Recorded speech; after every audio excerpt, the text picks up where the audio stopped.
좋은 아침입니다. 열왕기상 2장 13절에서 27절 말씀 보겠습니다. 13절 하킷의 아들 아도니아가 솔로몬의 어머니 바세바에게 나온지라 바세바가 이르되 내가 화평한 목적으로 왔느냐 대답하되 화평한 목적이니이다. 14절 또 이르되 내가 말씀드릴 일이 있나이다. 바세바가 이르되 말하라. 15절 그가 이르되 당신도 아시는 바이거니와 이 왕위는 내 것이었고 온 이스라엘은 다 얼굴을 내게로 향하여 왕으로 삼으려 하였는데 그 왕권이 돌아가 내 아우의 것이 되었으면 여호와께로 말미암음이니이다. 16절 이제 내가 한 가지 소원을 당신에게 구하오니 내 청을 거절하지 마옵소서. 바세바가 이르되 말하라. 17절 그가 이르되 청하건대 솔로몬 왕에게 말씀하여 그가 수넴 여자 아비삭을 내게 주어 아내로 삼게 하소서. 왕이 당신의 청을 거절하지 아니하리이다. 18절 바세바가 이르되 좋다. 내가 너를 위하여 왕에게 말하리라. 19절 바세바가 이에 아도니아를 위하여 말하려고 솔로몬 왕에게 이르니 왕이 일어나 영접하여 절한 후에 다시 왕자에 앉고 그의 어머니를 위하여 자리를 베푸니 그가 그의 오른쪽에 앉는지라. 20절 바세바가 이르되 내가 한 가지 작은 일로 왕께 구하오니 내 청을 거절하지 마소서. 왕이 대답하되 내 어머니여 구하소서. 내가 어머니의 청을 거절하지 아니하리이다. 21절 이르되 청하건대 수넴 여자 아비삭을 아도니아에게 주어 아내로 삼게 하소서. 자, 솔로몬은 왕이 되자마자 아주 너그럽게 그러나 또 단호하게 이 아도니아를 대했습니다. 살려주되 다시는 반역을 범할 그 꿍꿍이를 가지지 말라 이렇게 경고하고 이렇게 살려주었죠. 하지만 아도니아가 음모를 꾸미고 있습니다. 그것은 이제 아비삭이라는 여인을 이용한 것이었는데요. 아비삭은 신분이 좀 애매했죠. 분명히 이렇게 다윗의 어쨌거나 노년의 여인이었으니까 후궁이라고도 할 수 있는데 그러나 또 어떤 관계를 가진 것이 아니고 다윗을 수종들던 또 이제 그러니까 그 수발드는 그런 또 여인이라고 할 수 있는 두 가지 애매한 신분이었습니다. 근데 지금 이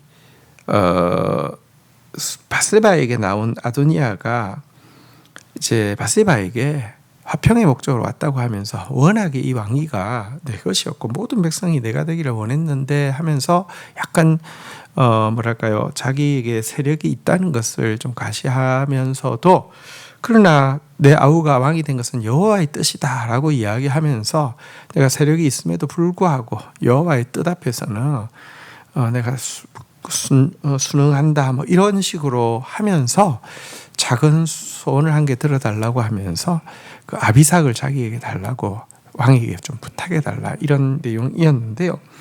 근데 보십시오. 사실은 이제 그 당시 어떤 그 관습에는요 선왕의 후궁을 계승하여 소유한다는 것은 그 왕자를 가질 수 있는 권리를 갖는 것을 의미하는 것이었습니다. 그러니까 아비삭을 요구하는 것은요 지금 사실은 내가 이 왕자를 가지는 것이 마땅했는데 지금 잘못되었다. 지금 일이 지금 잘못되었다는 것을 이렇게 사람들에게 드러낼 수 있는 좋은 이렇게 이제 빌미를 잡는 것이었습니다. 반역을 위한 중요한 포석을 놓으려고 하는 것입니다. 하지만 여러분 바세바는 사실은 이제 왕궁의 정통으로 있던 어떤 그 뭐 이렇게 왕후나 후궁 이런 개념이 좀 아니다 보니까 이런 정치적인 부분에 대해서 좀 잘 몰랐던 것 같기도 하고요. 또 아비삭 같은 경우는 자기가 이제 어쨌든 노년에 다윗을 가장 가까이서 보았기 때문에 아비삭 같은 경우는 명백히 어떤 다윗의 여자라기보다는 후궁이라기보다는 그러니까 이제 수발되던 한 여인이기 때문에 별 문제가 없는 걸로 생각하고 이렇게 감쪽같이 속아 넘어갔습니다. 또 아도니아는요 이 바세바만 딱 그 속여 넘기면 솔로몬은 아무 문제가 안 된다고 생각한 것 같습니다. 왜냐하면 12살 어린아이가 이런 무슨 이런 그 내밀한 이런 계획들을 알겠나 이런 생각이었던 것 같습니다. 하지만 여러분 하나님이 주신 지혜는요, 그 인간의 지혜를 뛰어넘습니다. 인간의 간교한 계획을 뛰어넘습니다. 또 하나님께서 지금 아도니아가 왕이 될 수밖에 없었는데 하나님께서 당신의 뜻을 위해서 솔로몬을 세우실 때 그 다 죽어가던 다윗을 온전케 하셔서도 사용하셨는데요. 지금 이제 세워진 왕국을 다시 이렇게 틈을 보고 무너뜨리려고 하는 이것에 대해서 여러분, 솔로몬이 어리다 할지라도 하나님이 세우셨으면요, 하나님이 주시는 기름 부음과 지혜가 있는 것입니다. 그래서 이것에 대해서 솔로몬이 어떻게 대하는지 한번 보도록 하겠습니다. 22절부터 보겠습니다. 솔로몬 왕이 그의 어머니에게 대답하여 이르되 어찌하여 아도니아를 위하여 수넴 여자 아비삭을 구하시나이까?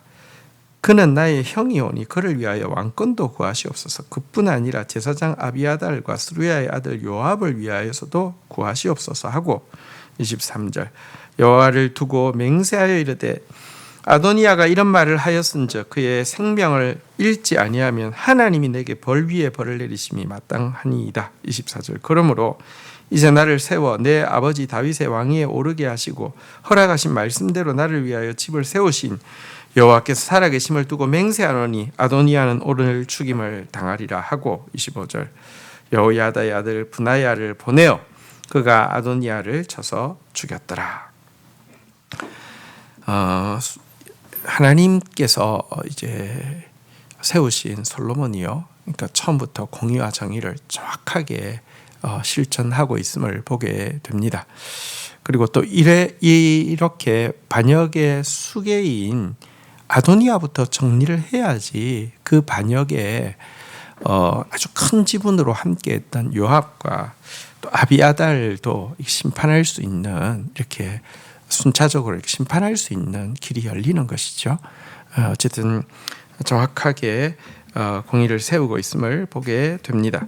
자, 이제 아비아달, 예루살렘의 대제사장 아비아달을 어떻게 처리하는지에 대한 내용이 이어서 나옵니다. 26절 왕이 제사장 아비아달에게 이르되 내 고향 아나돗으로 가라. 너는 마땅히 죽을 자 이로되 내가 내 아버지 다윗 앞에서 주 여호와의 궤를 메었고 또 내 아버지가 모든 환난을 받을 때에 너도 환난을 받았은즉 내가 오늘 너를 죽이지 아니하노라 하고 27절 아비아달을 쫓아내어 여호와의 제사장 직분을 파면하니 여호와께서 실로에서 엘리의 집에 대하여 하신 말씀이 응하게 함이더라. 자, 아비아달 반역에 아도니아 반역에 앞장섰던 예루살렘의 대제사장을 이제 파직하여서 일반 제사장으로 강등시키는 장면입니다. 근데요, 당연히 이제 죽어야 하는 자인데도 살렸던 이유도 명확히 가지고 있습니다. 사실 그 아비아달은 다윗이 사울에게 피신당하고 있을 때 노업 제사장 가문이 다 멸절됐잖아요. 그 중에 유일하게 살아남았던 사람이 아비아달입니다. 다윗 때문에 어쨌든 큰 희생을 본 그 가문에 유일하게 살아남았던 아비아달, 그리고 또 그 이후에 다윗에게 충성을 바쳤던 아비아달이기 때문에 그의 목숨을 살려주고요. 하지만 이제 예루살렘에서 대제사장이 아니라 고향 아나돗으로 추방되어서 그저 밥벌이만 하는 제사장 가문으로서 존재하게 했는데요. 놀랍게도 이것은 이 아비아달의 집에 이제 근원을 올라가면 엘리의 집인데요. 엘리의 집에 주신 하나님의 심판이 그대로 성취되는 것입니다. 그에게 내려진 심판에 보면요, 이렇게 말씀하고 있습니다. 사무엘상 2장 31절부터 35절까지 전체 내용인데요. 그 중에 이제 하반부에 가면 이렇게 이야기하고 있습니다.